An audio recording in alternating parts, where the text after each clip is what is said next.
We're now being joined for that promised conversation around the intensifying call for an urgent electoral reform in Nigeria by Dr. Adetokunbo Pearse, a top-ranking member of the People's Democratic Party. Good morning, Dr. Pearse. Good to have you join us. Good morning. Happy New Year. On the morning show today. Happy New Year to you too. All right, let's dive straight into it. It's not 2027 yet. It's not even a mid-term, area yet. But the calls for a better electoral system is intensifying. I will imagine maybe that has to do with, the fact that politics is heating up as we inch closer to a 2-year report card of the current administration.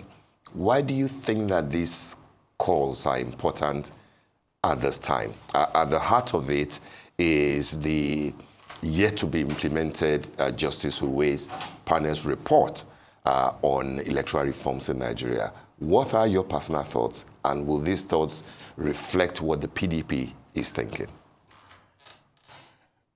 In fact, I'm very grateful, and I think the whole country will be grateful to you for addressing this issue now. It's always been a concern of anybody who wants betterment of Nigeria, good governance, that our electoral system is efficient and credible. It has not been since this new dispensation of democracy since 1999. No election has been quite credible. The electoral system symbolized, represented by INEC, is a very faulty system.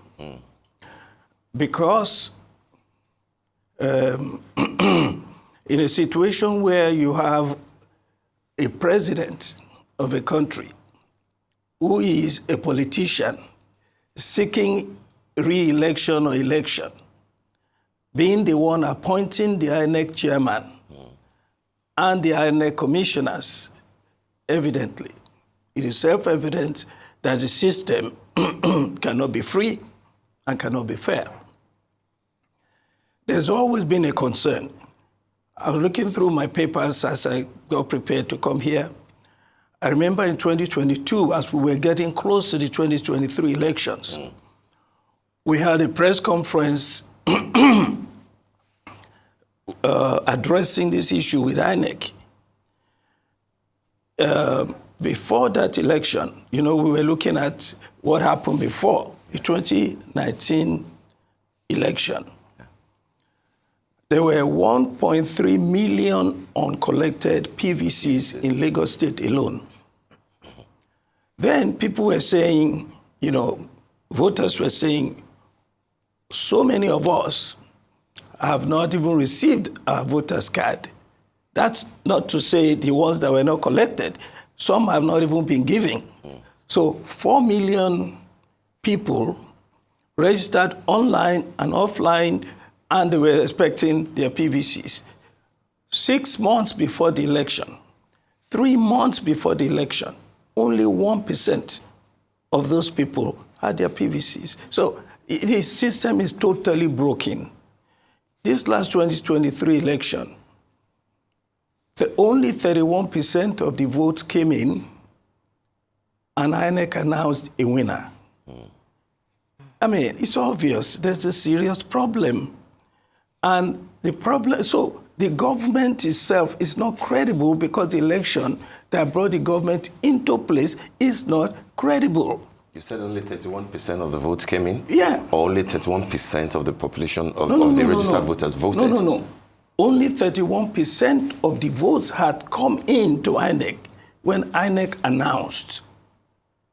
So that's why Atiku challenged it, Obi challenged it, everybody challenged the result. I know what is going on. Something happened in INEC. Now, regarding the issue of voter apathy, Nigerians do not see a reason to vote. In the 2023 election, 90 million people registered to vote. only 24, 26 million people voted in a country of 90 million. So we're talking about less than 30%. In the Edo election, the off-term election, Yes. only 22.4% of registered voters voted. In Ondo, it was about the same percentage. People do not see a reason to vote. The system does not even allow you to vote. So it's all broken. Are we sure those registrations are real? Because if that has been the pattern, what will make people who are not interested in voting, what will make them keep going to register? So what the argument of other people is that maybe the so-called 90 million in 2023 or the more than 70% in Edo and Ondo who didn't appear to vote were actually not real. Well, look, whatever be the case, what is real and what is not real, the fact remains that there is voter apathy because the whole people assume when you talk to people, they tell you, they say it's already counted. We know they've already decided who's going to win. So most people don't bother to vote. Most people who vote now are registered members of parties, not citizens in general. So people register to vote. But the voting process itself is so difficult that, there's so many problems with INEC, so many. In the short term, Yeah. what I would recommend is INEC must be decentralized. Production of voters' card must be decentralized so that in every state they can produce voters' card for their people. Everything cannot come from Abuja. By the way, what is wrong with INEC is what is wrong with Nigerian governance. This is why we keep talking about decentralization, restructuring, so that we can devolve power to the states. You cannot put everything in INEC. That is why it cannot function. It will not work. And then you talk about people going to register as if this is the only country where people vote. 300 million people in America vote. In India, it was more like 900 million, something like that. You have to refine the system so that people can actually participate. Most people now will not get their PVC. You go to, I can tell you from my own personal experience, in 2015, before I got my PVC, I was on a channel such as this when INEC announced that Dr. Pearse, your brother has picked your PVC, because I was complaining. I was complaining all the time because I tried and tried to get my PVC. They wouldn't give it to me. And then they gave me a temporary PVC in 2015. In 2019, I voted with the temporary PVC. Come 2023, they say I cannot vote with the temporary PVC. Now to get this permanent PVC, I went to INEC like 5-6 times. It was unbelievable. Can you imagine somebody who has to go to work? Or who has to go to school or whatever? Did you succeed in getting it Well, eventually? you won't get it. Did you get yours? I got it eventually. Okay. I got it eventually, and that was because I had retired at the point, and I had time to keep going back to INEC. It was unbelievable, unbelievable. So in the short run, we need to diversify INEC so that people can get their PVC easily. Also, registration to vote should not be by this PVC. If you can identify yourself with a driver's license or with NIN or something like that, make it simple so that people can actually participate and exercise their right, their democratic rights in the short run. In the short run. Okay. Thank you so much, Dr. Pearse. I mean, one cannot overestimate the role and the responsibility of INEC in all of this. But I want to talk about technology, especially with our focus on technology being a game changer, or was supposed to be a game changer in the 2023 elections with the introduction of BVAS and the IRF systems. However, it still seems as if these innovations didn't work. It faced criticism for operational failures. Should we rethink our reliance on technology, or is it a question of better implementation implementation and accountability. And then also, a lot of people talk about the timing, because it seems as if with the PVC registration, we wait until about a month or 6 months and then we start running helter-skelter. When we have 4 years to plan for it, is it also a problem of time management as well? Well, there are two different things you're saying. First, the question of time management so that you can get your PVC. You know, I've said short term, I should include it in the short-term solution. We should give out the PVCs now. Don't wait. In fact, 6 months before we found out that 6 months before the election, it's too late to get your PVC. Because at that point in time, INEC is focused on the election coming. 6 months. So we need to get the PVC long before.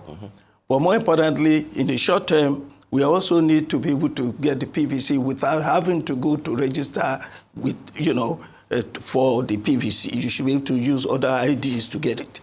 Now, on the question of technology, I always say this when I come on your show that I lived in the US for 25 years, participated in elections, even ran for Congress myself in 2004. I know how the system works. Everybody, every country has challenges. Everybody. You just have to find solutions. Yeah. If something doesn't work, forget about it. I see Yakubu is now saying that he wants 150 billion instead of 40 billion. This is a man who should be in jail now.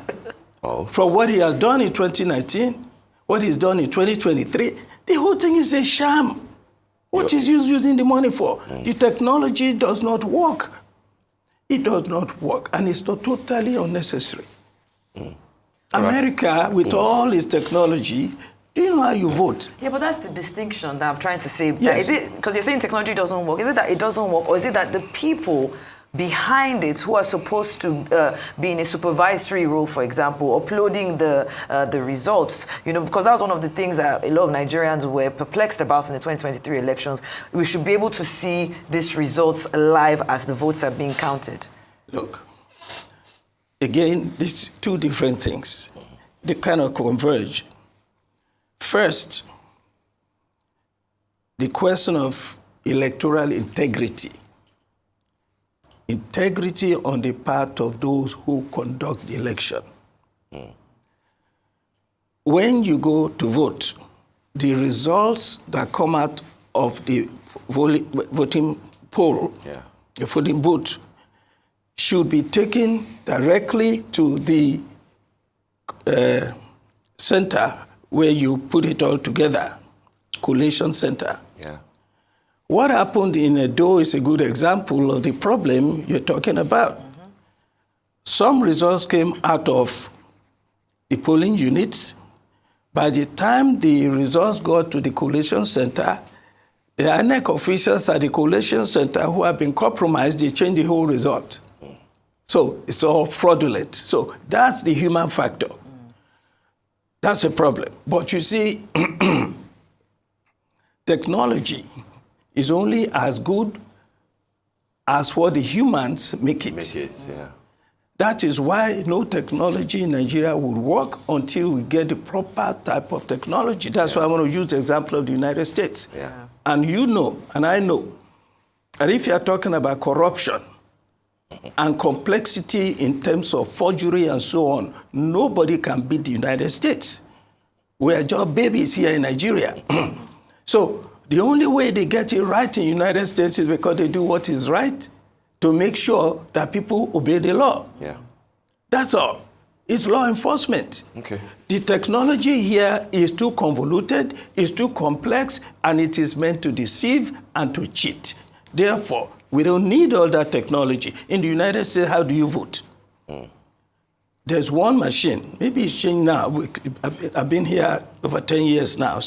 But in those days, you have a machine, one machine. You go into the polling booth. By the way, how do they check you to go and vote? You come with your ID, picture ID that has your address on it, has your face on it, your name on it. You show it, they look at the file, the register, it's there, it matches. That's all. That's all. So go and look for PVC, go to heaven to look for PVC, forget about it. All right. Now, Yeah. so once you get in the polling booth, Yes. there's this machine, voting machine, Yeah. and we use it to train people before election in the US. In the machine is the names of the candidates. Candidates, yeah. This is when you're talking about general election. Yes. So for president, this. For Senate, this. So when you get in, after you've been cleared easily, without any problem, you go in, you pull the lever down, and all of the candidates' name will show. And then you press Your choice. your choice. When you finish, you pull the lever up, it's recorded in the machine. That machine transmits it. If you put something now on your computer, can't you send it to your people in Abuja right away? That's all you have to do. Nanoseconds, is there? So that's what they do in the United States. Now, the hard copy is also from the machine. They print it out, put it in an envelope, give it. By that time that the hard copy is being put in there, it's already at the collation center, right? Since you entered it, it's gone to the collation center. Yeah. The hard copy is now given to a policeman. Yes. Who takes it to the collation center. That is just to correlate the hard copy with the printed copy. Yes. That's all. All right. Why can't we do something similar here? When I look at Yakub, it just amazes me how a man can be so shameless, continue to fail and embarrass himself and everybody, and say he wants more money. National Assembly will be guilty of crime against humanity if they allow this man to continue. But a lot of things happen because the people at the top themselves want it to be that way.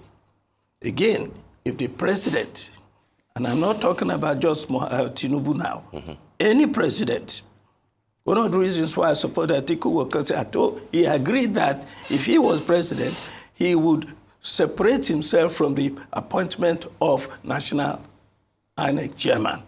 As recommended by the Waste Report, which is where I want to draw your attention to back. I mean, as you know, it's a huge report, 254 page. You know, but it's been 20 years. You know, since how many years? 18 years or so since Yaradua. Nothing has been done. You have proposed a few short-term changes. Many of them are contained in the US report, and I'd like to mention 3 key ones so that you can quickly respond to them as to what you will want this administration to do because they are in government.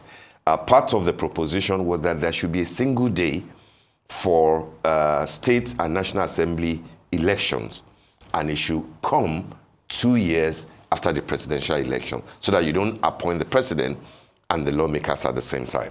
It's also recommended that an electoral offenses commission should be set up specifically to deal with issues of infractions and everything. And then more importantly, it now says that no swearing in until the court has determined the petition. You can swear in the president. You recall in 2023 that argument came up that if you swear in a president before you determine everything, it might have an advantage, you know, over all the other candidates. Given that these recommendations are still flying in the air, and we have about 2 years to the primaries of the next election, what specific things would you like this government to consider doing?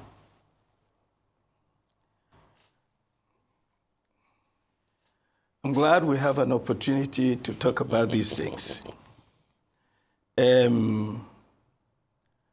I do not believe that this administration would do anything about electoral reform because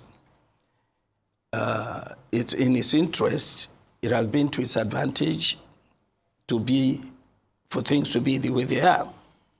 After all, before the results were actually fully collated and determined, the president was sworn in, which is what this report is saying Yeah, should but not happen. APC has not always been in power. No, If no, Jonathan... no. It's not about APC. So I'm saying the benefit that you are claiming that they enjoy, if a PDP government, your party had implemented these things, it won't be to the advantage, will it? Yes. Now, this is the point.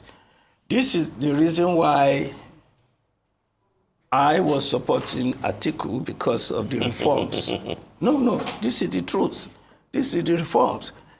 The next presidential candidate of the People's Democratic Party must swear to us in the party, because that's the kind of person, that's the position that I'm in the party, to say that we must have something about this country that must improve. If you agree to reform the electoral system so that you are not the one to appoint the commissioners and the INEC chairman, then we know you are serious. You must also devolve power to the state so that, you know how elections are conducted in the US? Yeah. Every state is in charge of its own election. Yes. The Secretary of State of every state is elected. Yeah. So it could be a Democrat or a Republican, it could be APC or PDP. Yeah. Yeah. That person is the one that is the electoral officer for that state election. And the board of election is in Nigeria now, there is no way that you can be a governor, an APC governor, a PDP governor is in charge of local elections that the other party will win. You can't win as it is now. Therefore, that must change. So the changes that I talk about is not about APC or PDP. It's about for Nigeria, for the good of the country, for the good of the citizens, for the benefit of democracy. That is all. So that the next president coming from PDP must be one that is not only ready for electoral reform, the whole system of governance. There must be devolution of power to the states so that the states can actually have some kind of independence to govern themselves. Our economy is in shambles because we are reliant on federal government, oil, one product. Whereas we have lithium, we have bauxite, we have bitumen, we have gold, we have phosphate, we have all sorts of minerals, we have agriculture in some areas that could feed the world. Now, the point is, those governments in the states do not have any powers to use those resources. Everything is dependent on the government. Right. Centralization, over-centralization of governance is the destruction of Nigeria. That's the problem. Fantastic. So INEC is part of that. Until it is decentralized, we're not going to have progress. All right, that's understood, Dr. Adetokunbo Pearse. I mean, this is not a subject matter that we can exhaust, at a single sitting like this. And of course, we will always be happy, to have you back. We're short of time and we really have to end it at this point. So thank you indeed so much for joining us on the morning show. Thank you. Thank you.